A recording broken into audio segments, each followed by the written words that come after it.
Assalamualaikum warahmatullahi wabarakatuh.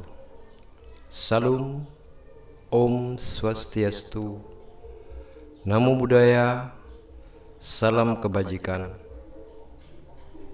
salam sejahtera kita semua. Yang saya hormati para pemimpin bangsa, para pendidik, akademisi, pemerhati kebijakan publik, serta pemirsa dari berbagai belahan dunia yang turut menyimak dan peduli terhadap masa depan pendidikan dunia, khususnya pendidikan Indonesia. Hari ini saya berdiri bukan hanya sebagai individu, tetapi sebagai suara dari jutaan guru di Indonesia.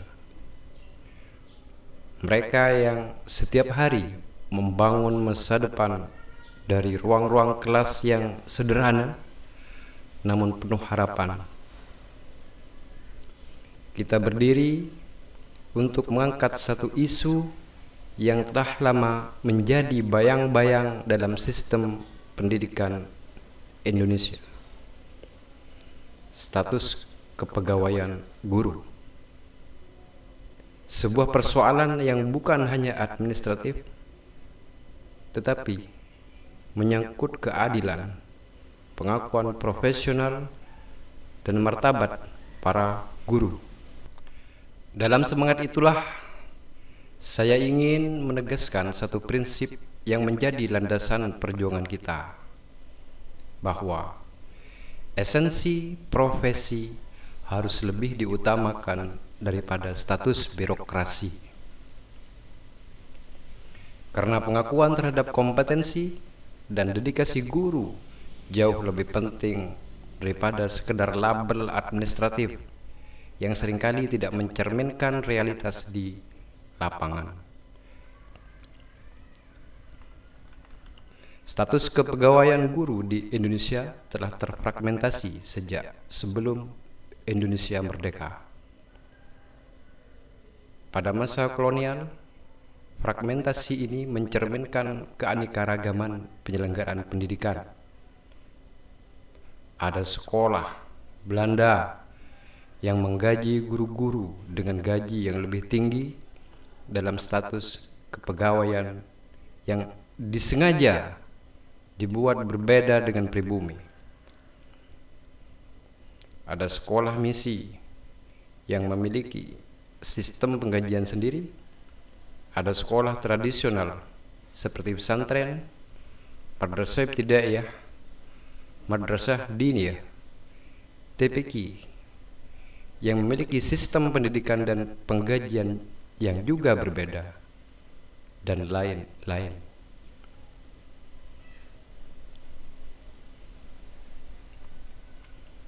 Fragmentasi status kepegawaian di ranah keguruan pada awalnya mencerminkan keanekaragaman penyelenggara pendidikan.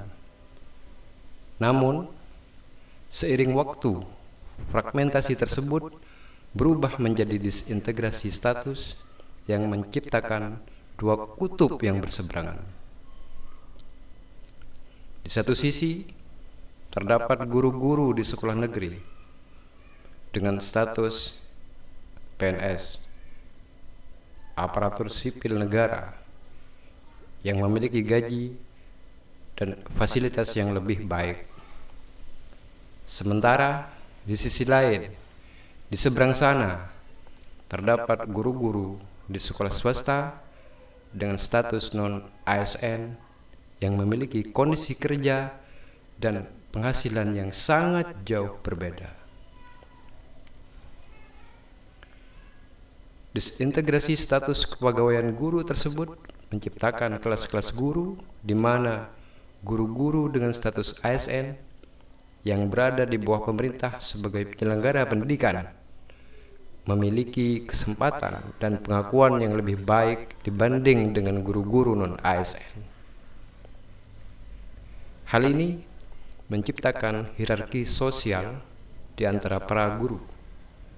di mana status kepegawaian pemerintah dianggap lebih penting dan memiliki kesempatan yang lebih baik untuk berkembang. Sementara itu, guru-guru dengan status kepegawaian non-pemerintah, guru pegawai, yayasan, honorer, dan lain-lain terabaikan, terseret jauh dari marwah guru, dan tidak berkesempatan untuk berkembang, berkarir, menikmati gaji dari APBN, serta berkontribusi dalam lingkup yang lebih luas secara penuh dalam sistem pendidikan nasional.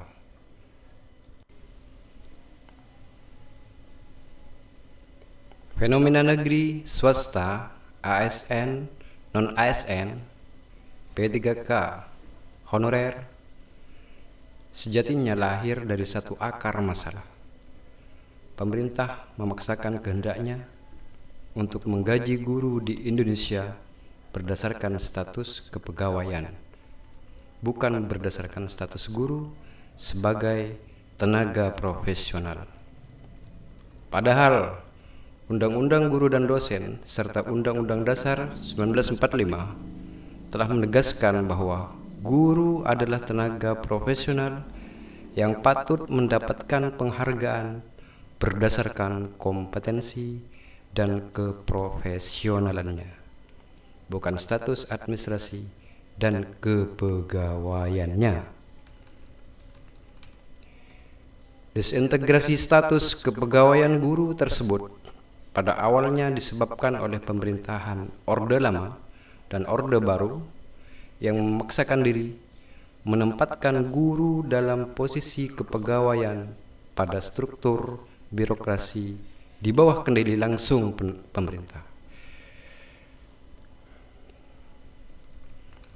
Pemerintah yang sudah jelas diisi oleh politisi-politisi pemenang kontestasi politik menjadikan para guru sebagai pekerja-pekerja mereka dengan berbagai penamaan: pegawai negeri, PNS, ASN, pegawai pemerintah, atau pekerja pemerintah, atau pekerjanya pemerintah.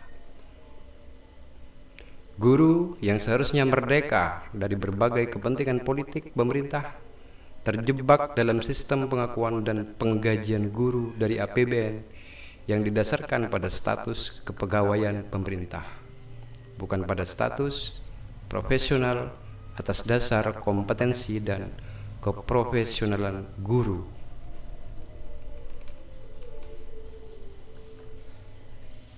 Akibatnya, guru-guru yang memiliki kompetensi tinggi tetapi tidak memiliki status kepegawaian pemerintah terabaikan, tersingkirkan, dan tidak mendapatkan pengakuan serta penghargaan yang layak dari negara. Sementara guru-guru yang memiliki status kepegawaian pemerintah mendapatkan gaji tinggi, tunjangan profesi, dan berbagai fasilitas yang lebih baik, meskipun kompetensi dan keprofesionalan keguruan mereka tidak jelas. Bahkan orang-orang yang pada awalnya hanya mengejar karir sebagai pegawai pemerintah saja, tiba-tiba bisa menjadi guru cukup dengan surat sakti pengangkatan kepegawaian tanpa melalui jalur profesional keguruan.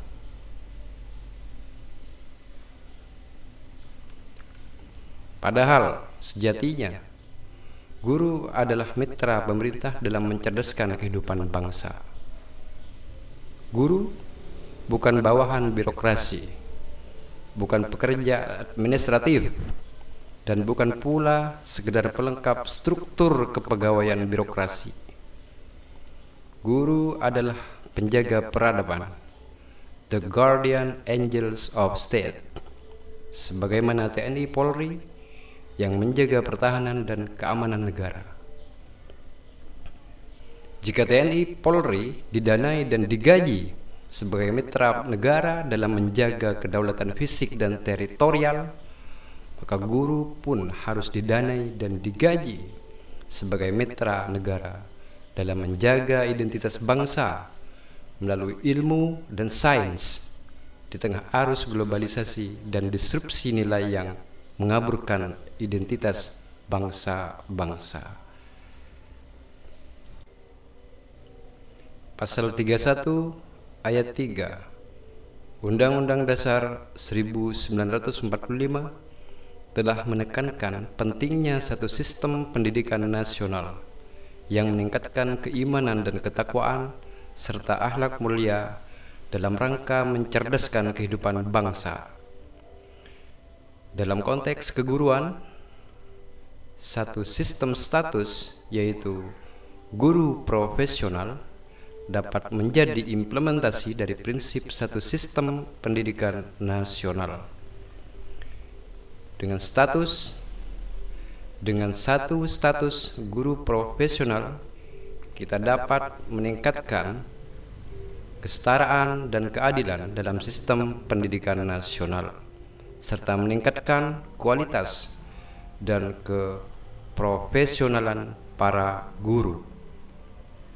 Sistem ini mampu menetralisir klaim-klaim sebagian oknum yang merasa sebagai guru yang paling diakui, yang paling resmi, dan paling bergaji tinggi.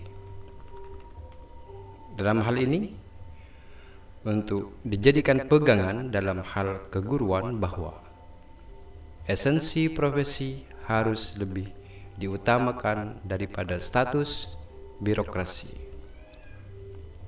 Guru harus dipandang berdasarkan kompetensi dan keprofesionalan mereka, bukan berdasarkan status kepegawaian ASN atau non-ASN seperti yang terjadi saat ini. Dengan demikian, kita dapat membangun sistem pendidikan nasional yang lebih adil, berkualitas, dan inklusif.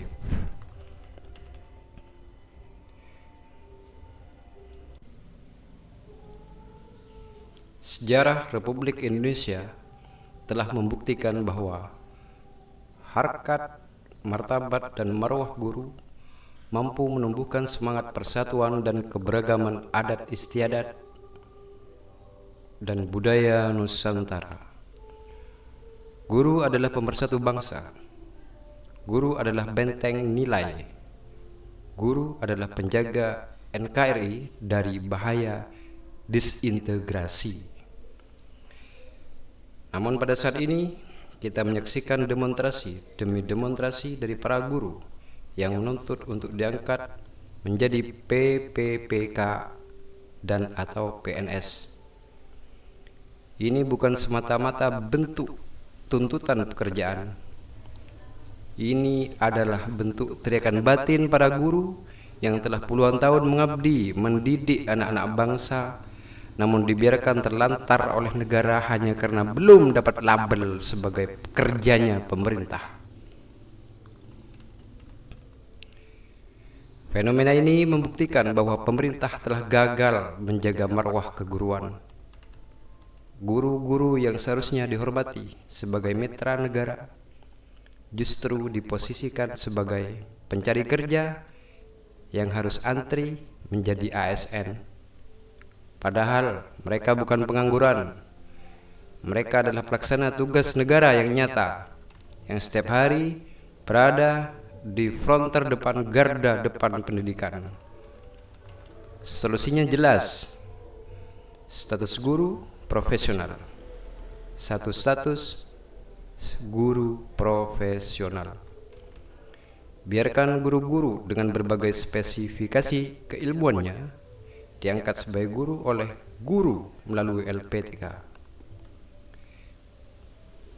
Cukuplah pemerintah menjadikan status profesional sebagai dasar penggajian dan mengatur aktivitasnya dengan SK penugasan dan penempatan. Hal yang penting adalah pengakuan terhadap kompetensi dan profesionalisme guru. Dengan sistem ini, guru-guru dari berbagai jenis penyelenggara pendidikan dapat memiliki kesetaraan dalam hal gaji dan status, serta kesempatan yang sama untuk berkembang dan memberikan kontribusi pada sistem pendidikan nasional. Dengan adanya satu status guru profesional, kita dapat membangun sistem pendidikan nasional yang lebih adil, berkualitas, dan inklusif, sehingga dapat meningkatkan kualitas pendidikan dan memperkuat kohesi sosial dan nasional. Demikian dari kami presentasi ini. Terima kasih atas perhatian dan kepeduliannya. Shalom, Om Swastiastu, Namo Buddhaya, salam kebajikan. Wassalamualaikum warahmatullahi wabarakatuh.